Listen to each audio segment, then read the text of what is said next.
Welcome, Sofia. Thank you so much for joining us today. No worries. And it's Broberger, actually. There you go. I'm not a burger. Broberger. Okay. Yeah, there you go. There you go. So today's topic, we decided to talk about candidate engagement. And my guest, Sofia, she is a tech or freelance tech recruiter, dividing her time between in-house assignments, but also sourcing training. She's, I think it's fair to say, she's an active speaker, a blogger, and a teacher of all things sourcing. Toca boca. Before we jump into that, I just want to briefly touch on Sofia's current assignment, where she is the recruitment manager at a company called Toca Boca.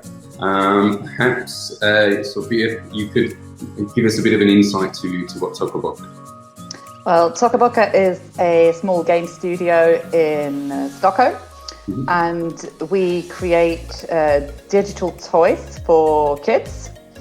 And we refer to them as digital toys and not games, because they're not actual games. You can't win, you can't lose. There's no kind of competitiveness in them. There's no winning or losing. It's simply to encourage kids to keep on playing, because all studies show that as soon as kids start school, the amount they play drastically drops. So we want to keep that going and encourage the kids to play. So we make these apps for kids, what kids like, not what adults want kids to be doing, but what kids like and what they want. I've mentioned it to you before, my daughter is an absolutely huge fan. She loves Toca World, and that's not a plug or anything. So guys, if you have kids, check it out. Why do you think that candidate engagement is so important in 2020 and in general? Well, I think it's important no matter what year we're in. We're all fighting for the attention and fighting for applications, whether we are simply posting ads, which we know isn't enough, whether it's supplement that with sourcing. And again, simply doing the sourcing isn't enough. Either you've got to kind of come at them all angles and show them what you're about and why people enjoy working with you, and trying to target, I suppose, the right people, because not every company is right for everyone. So just engage with the people who would be kind of triggered and engage with what it is that you do. I mean, not everyone wants to make digital toys for kids, do they? So, but the ones who do should come to us. Absolutely. Well, I mean, I'm sure it's something fun to be doing, but yeah, I mean, again, it might not be everyone's cup of tea, and that's about tailoring it. And I think in today's time, is what I mentioned before, I think people, especially scarce talent that's hard to find, are probably receiving so many messages, being approached on so many different platforms, probably predominantly LinkedIn. I mean, that's something that I know you talk about as well. There's a world out there outside of LinkedIn as well. And that's something that you train and coach about in your courses as well. And yeah, I think that if I'm a good tech talent or somebody with a niche skill, I'm getting approached by many different people. And I think it's so important to then focus about trying to do it in a different way, because the traditional way we're taught on LinkedIn, okay, so, this is why you're approaching, this is one thing you could pick from the profile, what you like, and please get back to me. They're receiving many times over. So you have to look at how we can differentiate ourselves. Yeah, don't follow the LinkedIn template. Yeah, because it's if it's out there and everyone does it, then it's not unique anymore. What are the things that you want to make sure that every candidate will experience and will have, that you perceive as these are basic elements that everyone should be doing at a certain minimum standard that you set for yourself, so to speak? Well, I'd say being authentic, actually showing real things, not kind of slapping on an employer brand that's invented, or more showing real stuff and honest stuff, talking about what challenges are you facing at the company, and what things are going well, and what are you doing, and kind of what do you need to be better at? Because maybe you're recruiting a specific role because it's an area that your company isn't that good at yet, and that you need to be better at. And I mean, that could be exciting for somebody going, you come in here and help us be better at this, because we're aware that this is not what we're good at. So I'd say like honesty and authenticity in your communication, whether that's in job ads, whether that's in a reach out, or whether that's in sort of a LinkedIn post or Instagram or Twitter, wherever you're deciding to communicate. Not just if a company is communicating like they're the greatest, then there's nothing bad about them, or there's nothing they can't do, or they don't have no challenges. It's kind of, then you're kind of going, you're fake and you're lying. Yeah, it's interesting, because I wonder, often how much the perception or let's say the impression that we give from a branding point of view actually reflects the reality. And if it doesn't, we're sharing something and promoting something and selling something that as soon as somebody turns up in the job, they say, well, hold on a second. Yeah, that's not what you sold me. Yeah, exactly. This isn't what you told it to be. And it's a good point. I actually think it could be interesting for the right people who say, actually, I like going in somewhere where there's challenges, where it's not, where everything isn't perfect, and then I can come in and make a difference and go on that journey to try to get there. Exactly. People don't want to be doing something like robots and just kind of doing, this is what we're doing, and this. People want to make a difference. People want to kind of add their touch on something, or work within a company, feel they left a mark. You don't want to come in and going, this is how we do things, and you're just going to follow into this and do what we've always done. People want to improve and improve themselves, improve the company they're working for. So explaining what do we need help with to be better, and that's why we need this role, or we need you to come in and help us do this and improve this part of what we're doing. I think that's what people kind of get more excited about. So then in the reach out, that's where you should kind of get going, oh, I know that you've done this and this, and I know they have knowledge within this, and that's exactly what we are lacking right now. Like, kind of, we need your expertise in this. I mean, that would be much more an exciting message for me to receive, going, hi, we need a recruiter, kind of thing, going, or like, we need a recruiter and need you because I know that you're good at this and this, and that's exactly what we need help with. That would excite me, that message. Kind of go, oh, I can help you, you know what I'm good at, and you need this. Or if they're kind of going, yeah, we're really good at sourcing already, we just want you to go and keep on doing it. I'd be like, yeah, it doesn't sound like fun. Yeah, but I guess it's a bit of a taboo that you don't want to openly, speak about these things or publicize that perhaps you're not good in certain areas and you do need to improve and you do need to grow. And I think, I don't know many examples of companies that I've seen that do advertise in that way, saying, look, we have a dream, we have a vision or a goal that we want to reach. We're not there, we're far from it, and we need you to help us. So it would actually be quite refreshing, I'm sure, also for candidates to see advertisements and things being promoted in that way. Much more refreshing. Definitely. In regards to the way that you engage with the candidate from the first stage, so you don't know them, you've identified them, what do you do from there? When we're talking about sourcing and finding, I always try and make sure that I find somebody, or the people that I'm going to reach out first are the people that I think would have an interest in the company I'm representing. That, for example, when I used to be at TV4 doing streaming, where our ideal candidate had streaming experience, but then we're fishing in a quite small pond, but at least reaching out to somebody who had an interest in streaming, perhaps somebody who'd written their master thesis at some point on the topic of streaming. I could, the jobs they've been doing since then might not be streaming related, but obviously at some point in life they were interested in this topic. So reaching out to that person and kind of pushing on that, work on our streaming services, that person is more likely to reply, that I'm reaching out to the right person. And it's not just a question of going, hi Lee, I know this about you, here's a job. It's kind of trying to find out enough about you and your interest to understand if what we have would be interesting to you. It could be because of what we do. It could be because of the type of challenges. Maybe I see on Stack Overflow, somebody's really engaged in like server issues, and we have a lot of those kind of, going, I've seen this, I know you're really involved in solving these kind of problems, and that's exactly the challenges that we are facing. So, do you want to work on that? And not just going, hi, Java, we need Java. Yeah. More what type of problems they'll be solving, and finding out, is that something that this person is interested in, not simply matching skill to skill, because it's using, I always use Java as an example. You can do so much with Java. So it's just kind of going, hi, we're looking for a Java developer. That means nothing. What will I be doing, and why am I using Java for this, and what problems will I be solving using Java?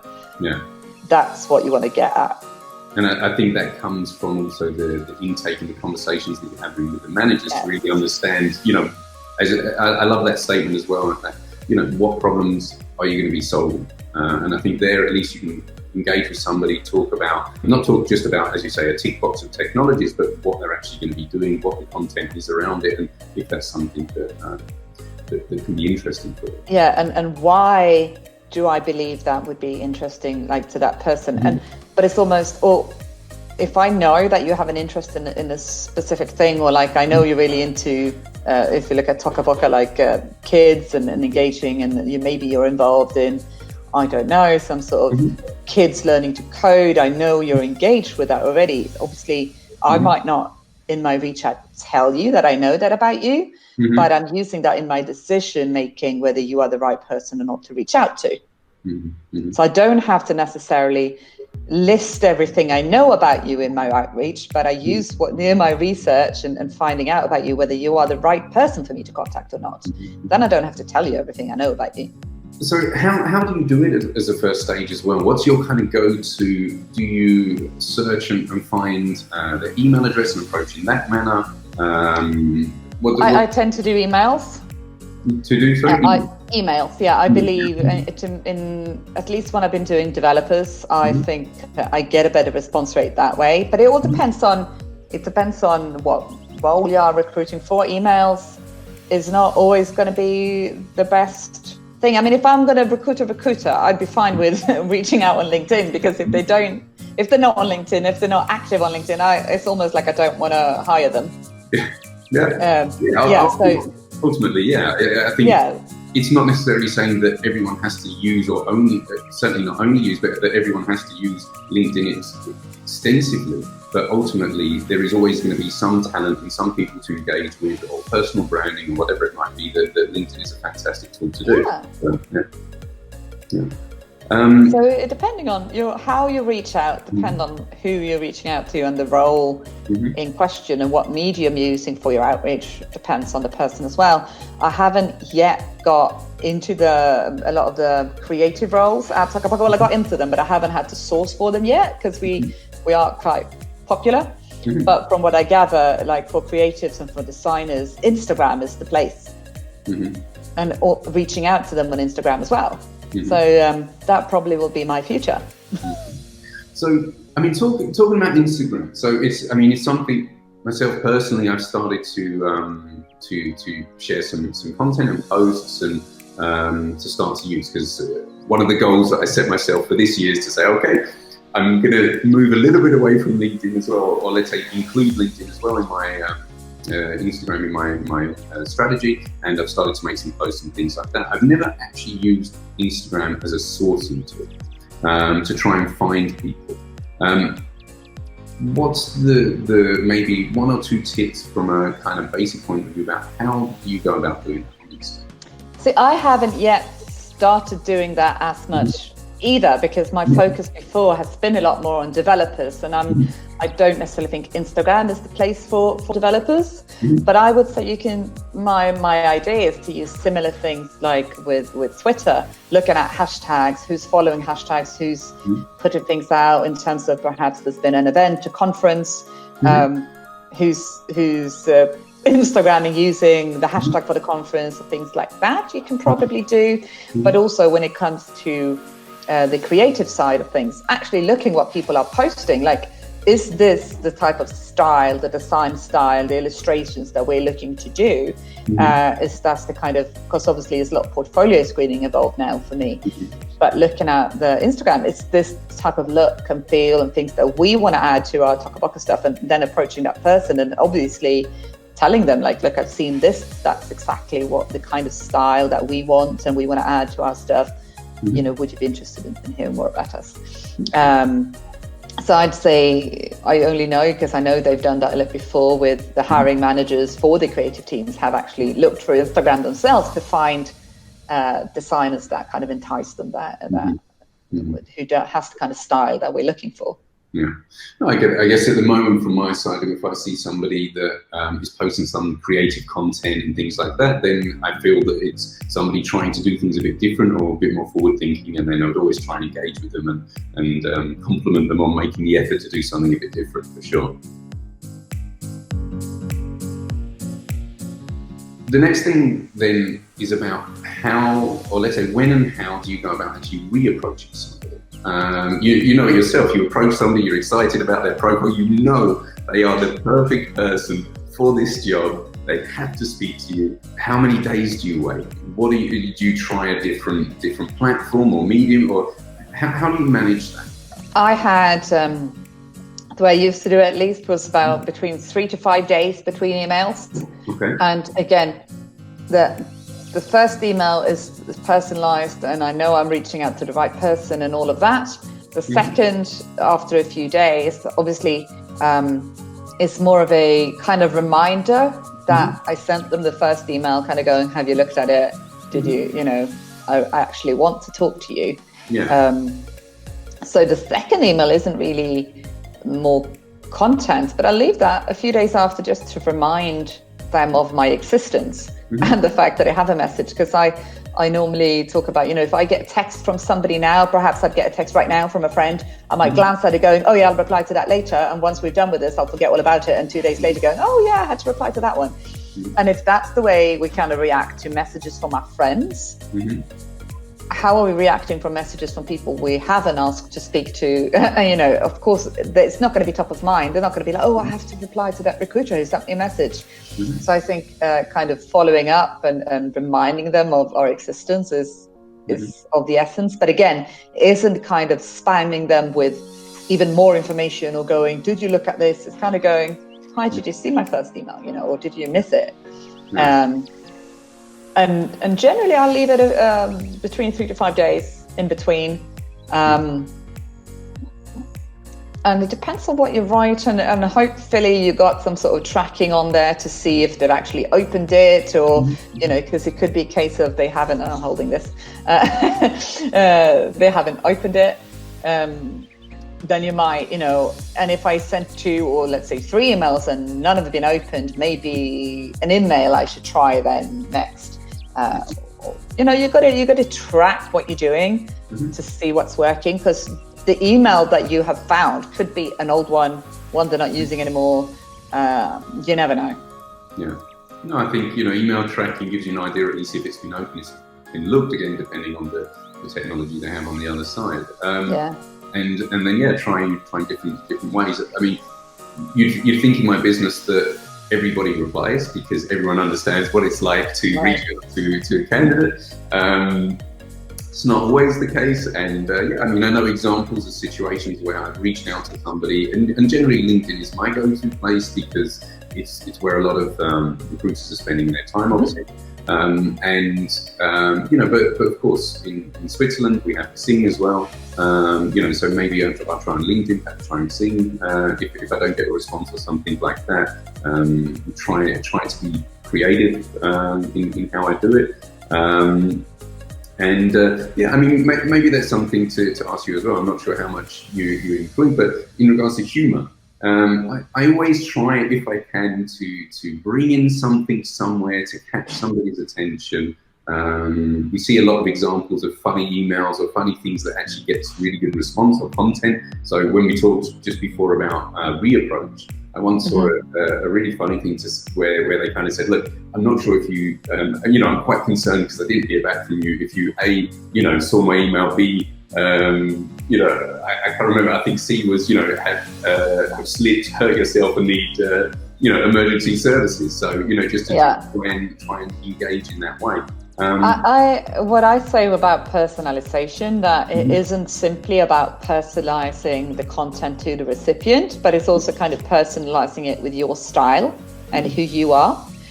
So if you and me work for the same company and we are approaching the exact same person for the exact same role, our two messages should be different. Because one is written by you, so it should have a touch of Lee in it, and mine's written by me, so it should have a touch of Sofia. So personalization is personalizing for the person you're writing it to, but also making it yours as a writer. Who are you, and adding, so if that's the kind of humor you like, or if you've seen something, maybe this person has tweeted similar jokes, who knows, if you find out, or if they like cats and a cat gif, whatever. It's all about that, but also adding your personality, because you want this person to remember you as this person, as a recruiter, and not just remember you as a recruiter out of all the other people who has messaged them, but that you want them to remember you as Lee or as Sofia, and that's the kind of goal.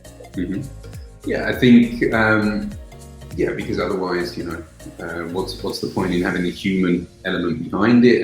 But it could also mean that somebody engages with you because they relate or connect exactly with the person, but not with me, which can, and vice versa. And I'm sure you do it much better than me, but again, it's something where maybe it can also be about someone else reapproaching at another time to say, look, if we never heard back from that person when we tried last time 3 months ago, maybe someone else can give it a try. Perhaps they connect better or engage better with that person. Yeah, but they're not important to have, not like a company template that looks the same. That second message from a second person has to be different from the first one. Yeah, and also I think relate to the fact that we reached out a few months ago and perhaps it wasn't the right time, or at least I would certainly show that we are tracking things, we understand it's not, that hasn't gone unnoticed, and perhaps to incentivize or to hope a little bit that they actually come back to us on this one, where they think, I never came back to them, but now's a better time. But also involving getting hiring managers, having messages sent from them directly to people that they want to hire, not just coming from a recruiter. That's very effective as well.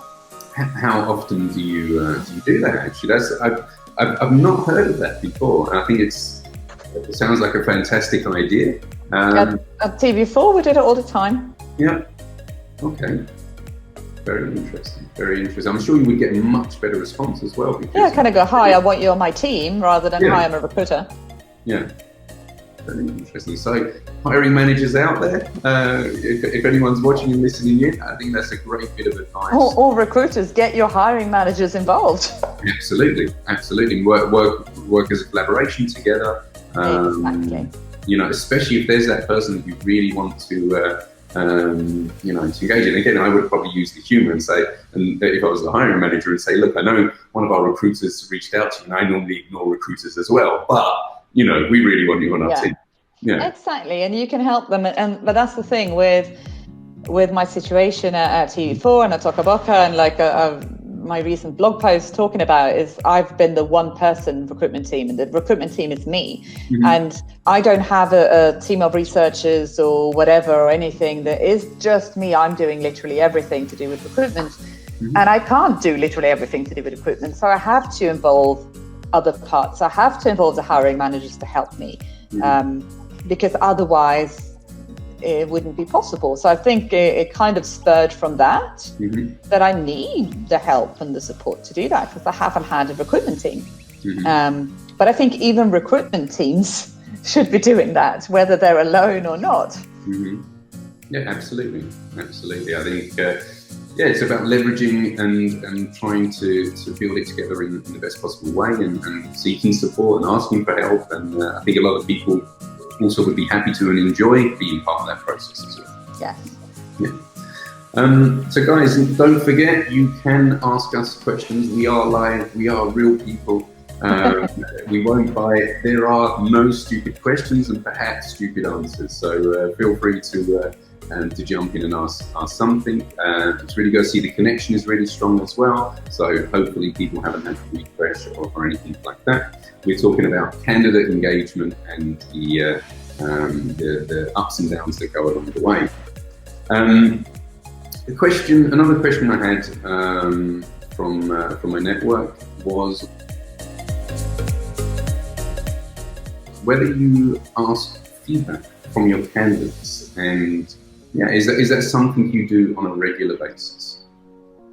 No, not yet. It's something that I've been looking into, though. There are a few companies in Sweden that can help you out with sending forms out and things after, like, once they've been rejected and at each stage.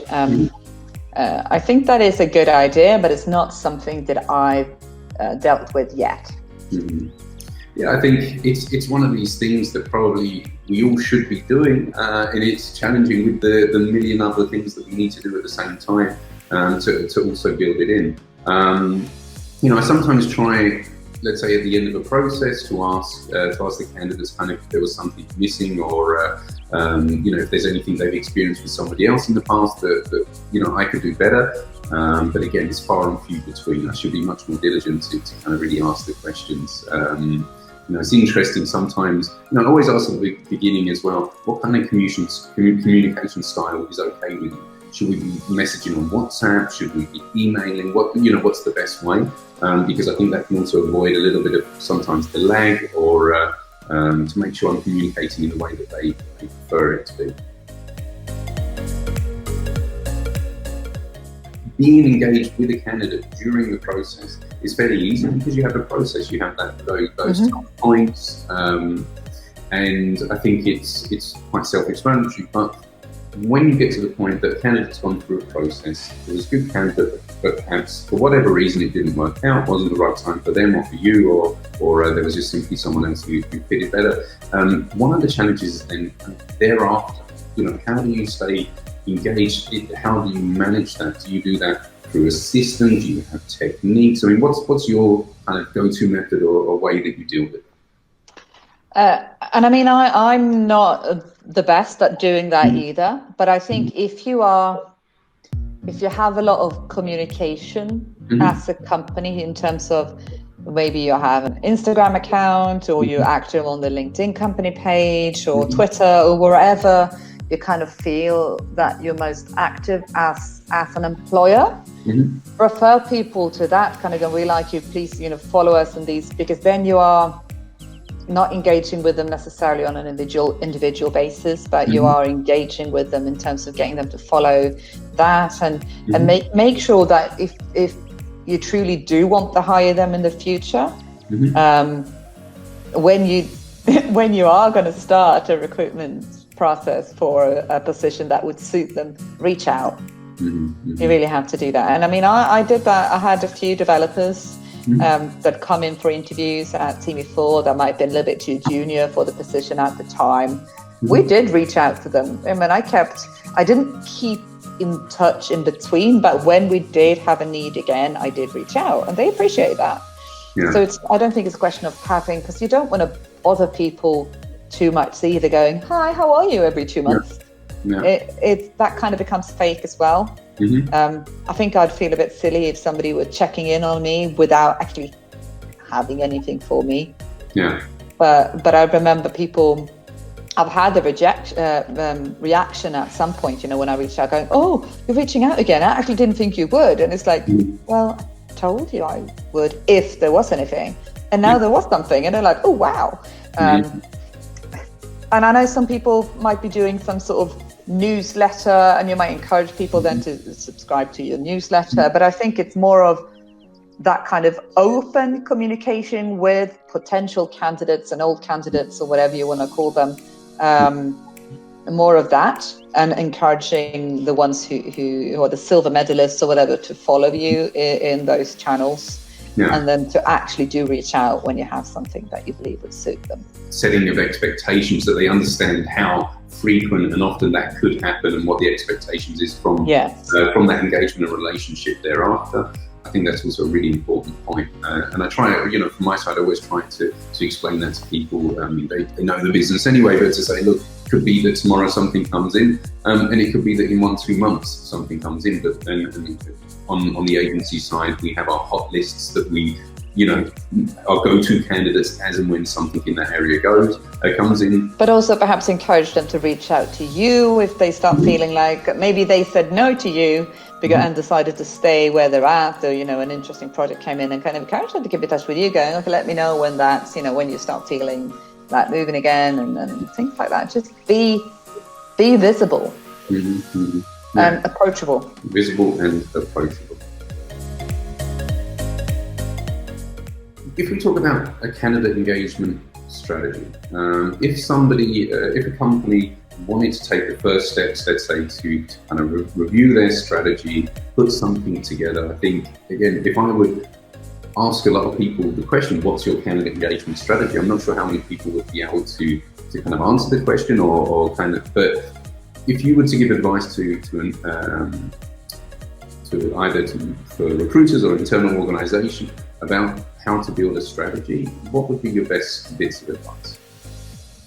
Well, and we talked about this little, you and me, the other day, and I mean, I'm a little bit like strategy, what is the strategy? And I don't have something written down like this is the strategy for candidate engagement, but I obviously have some sort of content strategy, if you look at it that way, in terms of what we share, how we share it, when we share it. I recently started on our LinkedIn company page for Tokaboka doing interviews with our employees, and not from a kind of do your job, what is your job, but more about them as people. And that's kind of, I've decided that's going to be posted every Tuesday at 12. So that's kind of planned, and I do little interviews with them and posting that. So that's one of the things, obviously. And then it's our job ads. How do we share them, in what channels, and when, and in what way, like both in terms of content and look, and things like that. Obviously, we are a creative company with design, and design is important. It just can't look, it has to look a certain way, because we're like that. And obviously, when we are then looking for designers and illustrators and animators and all of that, creative people, they're also going to look at the look of things. So how we do that, how do we get our employees to share the content, and more what kind of things can we share, what kind of things are secret, all of that. So more looking at what type of things do we do that we can talk more about and share. So that's my strategy more than does that make sense? Yeah, absolutely. I mean, as you say, the word strategy, it can mean different things for different people. I think it made me reflect as well, and I thought, okay, so what would be my strategy? And I think I don't have anything close to a strategy, but what I would say I have certain values and things that I want to try to do in the process with candidates. And for example, I try. And it's really something I live and breathe in. It actually takes a lot of time. I was trying to say I will reply to everybody who approaches me, who applies for a job. Even if it's a point to say, even if it's just an acknowledgement or something like this. Of course, when you're, yourself, I'm sure, when you're quite public and visible on LinkedIn and these things, you get a lot of people approaching you who maybe haven't really looked. I think sometimes people think any job in Switzerland, they can come to me. And then they have to only if you're in recruitment. But then what I say is, okay, if you're somebody in finance, this is the company, or these are the companies that you should speak to, and I can't help you, but these people can. When it comes to also in an email, in a rejection, I would always try to maybe reference something to say, okay, here's some posts, blogs that maybe can help you, or these kind of companies are the ones that are the right ones for you to reach out for. So even though it's maybe a negative message from my side, at least it's something positive or something they can learn and take away. And it's more about values and the way that I want to present myself, rather than rather than a strategy. Exactly. I think I have something with that word kind of going, I don't have a strategy, I just do stuff. What is hyper-personalization and why it's so important? Well, to me, kind of personalization in general, people tend to talk about personalization and they mean, hi, first name, I see you have experience from X company and Y company, you know, and kind of those easy pickings that you can quite easily pick out from, let's say, a LinkedIn page, and you can template kind of replace this with this, that kind of template. That to me is just kind of basic personalization. And that's almost not personalization anymore because it's standard.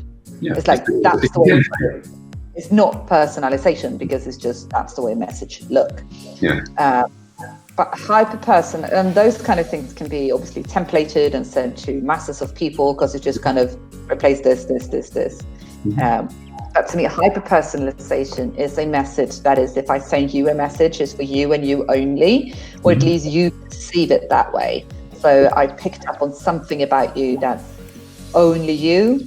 And when you get this message, you don't feel like this is sent for me and all the other recruiters in Switzerland, but you feel this is for me because I am Lee. And that's it. So that's hyper-personalization. And in order to do that, that's when you have to do your research, and that's when you have to go beyond LinkedIn, because I don't think not everyone has enough information about the LinkedIn profile to hyper-personalize. And again, I talked about that with the choosing who to reach out to, what you know about them. It's finding out that what triggers this person, what do I know about them, and is this job I have right for them, and kind of going like, well, I noticed that you have done this, which is exactly what we want to do, and I'd love to see, you know, is this something you'd like to do again? You know, I know you've done it once, would you like to do it again with us? Kind of acknowledging the fact that you know this about them. And because some people like me, I do like kind of creating processes and improving things. Whereas some people might say, oh, I've done that journey before, I want to do something different. Whereas I like doing that journey, and I would probably be up for doing the journey again somewhere else and again and again. And some people like that. So it's kind of go, I've seen you've done this journey with that company. Would you know, that's exactly what we kind of want to do. I know you then probably learned from your mistakes doing that. Would you like to come and do that journey again with us? Hyper-personalizing it to that extent. So it really is for you only. Yeah. And I think, you know, I was reflecting on this the last couple of weeks as well. And I think that surely the way forward, and, you know, because people will challenge us and say, yeah, but that's a lot of work. That's really a lot of work. And I think, yes, it is, or it takes time to do that, to hyper-personalize something. But surely if you are finding a handful of people that you hyper-personalize a message to, as opposed to doing something somewhat generic or copy-paste to 100 people, surely even if there's only 3 or 4 or 5 people that you hyper-personalize to, you're going to engage with them, you're going to connect to them, and you're going to get a response. Exactly. You get a better results. And also, if I'm reaching out to those 4 or 5, let's say 10 people in a hyper-personalized manner, even if they say no, it's much easier for me to reach out to them again in the future. Whereas if I've kind of done that generic message and spammed 100 people, 3 months later, when I'm looking for something similar, it's going to be difficult for me to reach out to the same 100 people again. Absolutely. Because it's like, if I'm working for an agency, I have a similar role but slightly different, I'm going, oh, I think you'd be really great for this one, which is different from the one I thought you'd be really great for last week. I think in the long run and kind of the long-term engagement and relationship with those candidates, will you benefit from doing more of a quality approach, less people but more quality, than approaching loads and kind of just spraying and praying, as they say. Yeah, exactly. And it comes all the way kind of full circle back to what I said at the beginning as well about, you know, how do you differentiate yourself above all the noise, above all the spam? You know, it's going to be about people's networks. You know, if it's not for them, of course they're working alongside or have people, you know, that they've worked with before that perhaps they can refer to. And if they have that impression of, wow, what a fantastic message that you're in the top 1% of people that have ever reached out to them, that you're going to be able to have that opportunity maybe to get a referral or exactly. be able to engage with them again in the future. So I think on my side, I want to thank you very, very much for coming on this morning, for taking your valuable time to help us out and share your insights. We really appreciate it. What's next for you? I know you guys had quite a few things. I saw as well the post. I think you guys were recording something last night as well. Yeah. I mean, what can you share with us? What's coming up that we should look out for? We've got Mark and I are doing some training sessions in Barcelona, one more advanced in terms of really getting into like GitHub repos and finding what you need from that and scraping and creating great formulas to help you and automation, and also one more, I don't want to say basic because it's not basic, but more kind of advanced Boolean and looking into that. So for those who feel like they're not an expert yet, and interpreting a GitHub profile, because not everyone understands like the difference between an ordinary repo and a forked one. So the basic one more going through what information is there and how can you use it. Doing that, I'm speaking at both SOSU in Tallinn and SourceCon in Lisbon. I've got my sourcing school and events in Sweden, Stockholm, Gothenburg, Malmö and Umeå as well, for anyone who wants to learn how to use other sources than LinkedIn. With that being said, LinkedIn is a source to be used. Absolutely. It should be used in connection with others. It shouldn't be the only one you're using. Absolutely. I think you mentioned it earlier in the conversation as well. It depends on the types of people and the types of talent that you're reaching out to. And I always say, and always said to my consultants in the past, you need to be where they are, where they hang out, where they're present. And when we talk about tech talent, I don't think they spend 80% of their time or even 10% of their time on platforms like LinkedIn. I mean, they do maybe relationship building or networking, things like that. But as you say, GitHub or Stack Overflow, and I think people, the recruiters and people that go outside. I think the thing is, LinkedIn is so easy to use. Yes. Everything else in comparison seems quite challenging, and that's where. But it's not. Yeah, but if you know what you're doing. Yeah, exactly, and I guess that's where the training and coaches can really help out. Definitely. Perfect. So thank you so much. Me and my daughter are going to come to Sweden to visit you in the near future. Well, get me your address and I'll get us something. And thank you everybody for listening in, and wish everybody a fantastic rest of the Friday. Fantastic weekend, and thanks a lot for listening. Yeah, bye. See you later.